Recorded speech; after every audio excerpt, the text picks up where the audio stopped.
यह दिल को छू लेने वाली कहानी है। प्लीज इसको अंत तक जरूर देखिए। नमस्कार दोस्तों, एक बार फिर से स्वागत है आपके अपने YouTube चैनल मनप्स स्टोरीज में। दोस्तों चलिए इस वीडियो में हम सुनते हैं सुधा आखिर क्यों परेशान थी। यदि ये वीडियो आपको पसंद आए तो प्लीज वीडियो को लाइक शेयर करें और चैनल पर को सब्सक्राइब जरूर कर लें। चलिए इस कहानी को शुरू करते हैं। टूर पर जाने के लिए प्रिया ने सारी तैयारी कर ली थी। 2 बैग में सारा सामान भर लिया था। बेटी को पैकिंग करते देख सुधा ने पूछा, इस बार कुछ ज्यादा सामान नहीं ले जा रही हो? हाँ माँ, ज्यादा तो है, गंभीर स्वर में प्रिया ने कहा। अपने जुड़वा भाई अनिल, भाभी रेखा को बाय कर उदास आंखों से माँ को देखती हुई प्रिया निकल गई। 10 मिनट के बाद ही प्रिया ने सुधा को फोन किया। माँ, एक पत्र लिखकर आपकी अलमारी में रखाई हूँ, जब समय मिले पढ़ लेना। इतना कहकर प्रिया ने फोन काट दिया। सुधा मन ही मन बहुत हैरान हुई। उन्होंने चुपचाप कमरे में आकर अलमारी में रखा पत्र उठाया और बेड पर बैठकर पत्र खोलकर पढ़ने लगी। जैसे जैसे पढ़ती जा रही थी, चेहरे का रंग बदलता जा रहा था। पत्र में लिखा था, माँ, मैं मुंबई जा रही हूँ, लेकिन किसी टूर पर नहीं। मैंने अपना ट्रांसफ़र आपके पास दिल्ली से मुंबई करवा लिया है, क्योंकि मेरे सब्र का बांध अब टूट चुका है। अभी तक तो मेरा कोई ठिकाना नहीं था, अब मैं आत्मनिर्भर हो चुकी हूँ, तो क्यों आपको अपना चेहरा दिखा दिखा कर आपकी तीसरी गलती हर समय महसूस करवाती रहूं। तीसरी गलती आपके दिल में मेरा यही नाम हमेशा रहा है ना। इस दुनिया में आने का फैसला तो मेरे हाथ में नहीं था ना, फिर आप क्यों मुझे हमेशा तीसरी गलती कहती रही? सुमन और मंजू दीदी को तो शायद उनके हिस्से का प्यार दे दिया आपने। मेरी बड़ी बहनों के बाद भी आपको और पिताजी को बेटा चाहिए था, तो इसमें मेरा क्या कसूर है? मेरी क्या गलती है? अनिल के साथ मैं जुड़वा होकर इस दुनिया में आ गई। अपने इस अपराध की सजा मैं आज तक भुगत रही हूँ। कितना दुखद होता है अनचाही संतान बनकर जीना।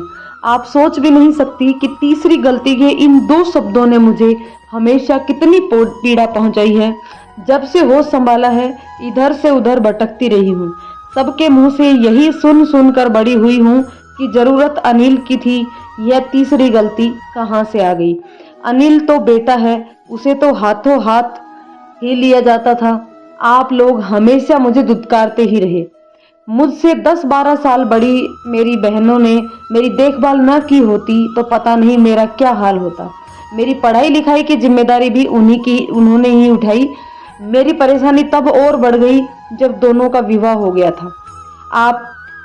आप थी, पिताजी थे और अनिल। वह तो गनीमत थी कि मेरा मन शुरू से ही पढ़ाई लिखाई में लगता था। शायद मेरे मन के बढ़ते अकेलेपन ने किताबों में पनाह पाई थी। आज तक किताबें ही मेरी सबसे अच्छी दोस्त हैं। दुख तब और बढ़ा जब पिताजी भी नहीं रहे। मुझे याद है मेरे स्कूल की हर छुट्टी में आप कभी मुझे मामा के यहाँ अकेली भेज देती थी, कभी मौसी के यहाँ, कभी सुमन या मंजू दीदी के घर। हर जगह अकेली, हर छुट्टी में कभी इस घर के कभी उस घर, जबकि मुझे तो हमेशा आपके साथ ही रहने का दिल करता था।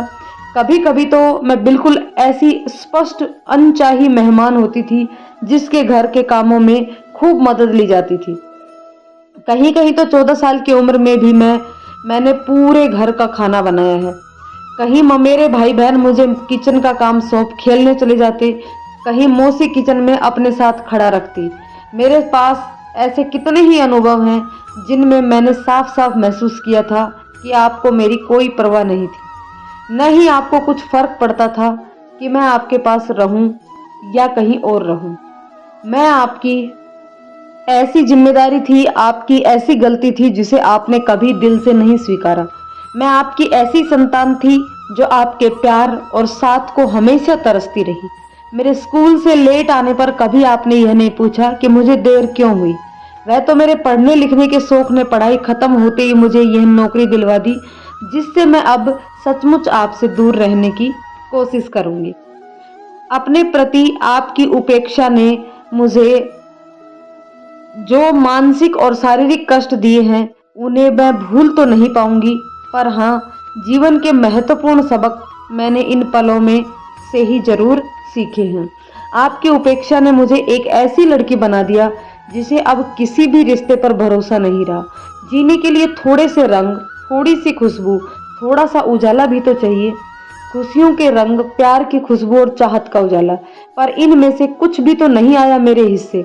अनिल के साथ जुड़वाबंद दुनिया में आने की सजा के रूप में जैसे मुझे किसी मरुस्थल के ठीक बीचों बीच ला बिठाया गया था, जहां न कोई छांव थी न कोई राह।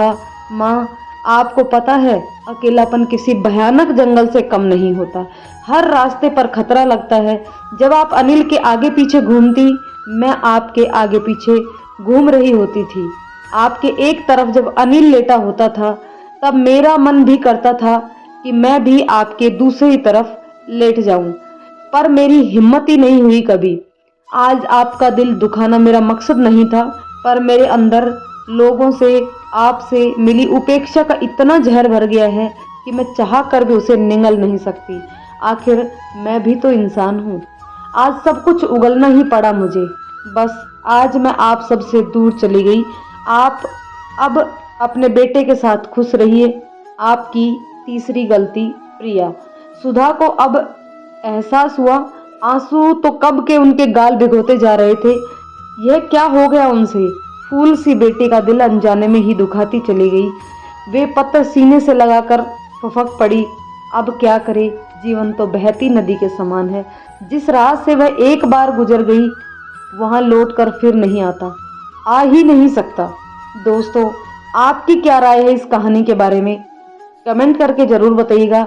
और मेरी आप लोगों से एक रिक्वेस्ट है कि आपके घर में चाहे बेटा हो या बेटी हो, कभी भी बेटी के साथ दुत्कार का व्यवहार ना करें, क्योंकि बेटा जब भूल जाता है ना, तब बेटी ही काम आती है। सच कहूँ तो बेटी बहुत ही अच्छा एहसास है। भगवान ने मुझे बेटी नहीं दी, शायद सारी जिंदगी मुझे उसकी कमी जरूर महसूस होगी।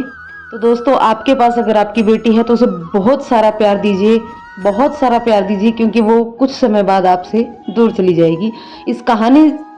अगर कहानी पसंद आए तो लाइक शेयर कीजिए और चैनल को सब्सक्राइब करना ना भूलें। धन्यवाद।